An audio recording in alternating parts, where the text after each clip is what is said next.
Salut, c'était Voir, j'espère que tu vas bien. Aujourd'hui, je vais t'expliquer en une minute ce qu'il s'est passé dans la bande-annonce de la semaine. Alors reste bien jusqu'à la fin pour être au courant de tout. On tenait également à rappeler à toutes celles et ceux qui ne le savaient pas encore, vous disposez d'un lien vers la bande-annonce officielle d'Ici Tout Commence juste en dessous de cette vidéo dans la description. Alors n'hésitez pas à les voir juste après cette vidéo. C'est parti.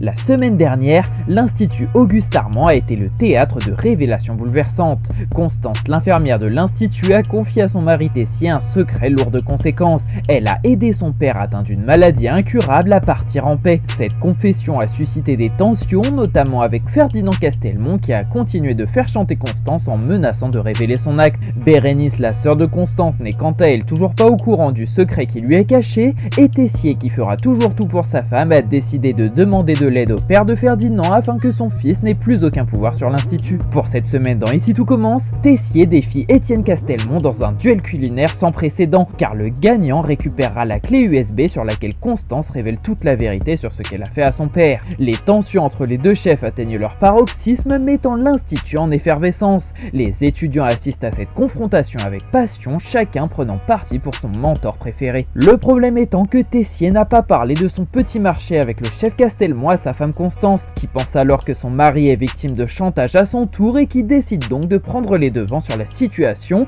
en révélant ce qu'elle a fait à sa petite sœur Bérénice Leblond. Mais clairement, elle va s'en vouloir toute sa vie, car non seulement Tessier maîtrisait la situation, mais suite à ces révélations, Bérénice lui fait comprendre qu'elle ne va plus jamais lui parler et qu'elle ne la pardonnera jamais d'avoir assassiné leur père. Puis un étrange comportement semble s'emparer du petit Naël la semaine prochaine, et Jasmine ne comprend en effet pas trop pourquoi son fils n'écoute plus ce qu'elle lui dit et pourquoi il se montre même un peu rebelle sur les bords. Des tensions vont alors apparaître à la coloc, surtout lorsque Jim décide de balancer une bombe en expliquant à sa copine que Milan a très probablement une mauvaise influence sur Naël, ce qui bien entendu est faux mais qui va mettre un peu de temps avant d'être démenti. La vidéo explicative est terminée, j'espère qu'elle t'a plu, si c'est le cas n'hésite pas à déposer ton like et éventuellement à t'abonner pour suivre les prochaines vidéos. Salut!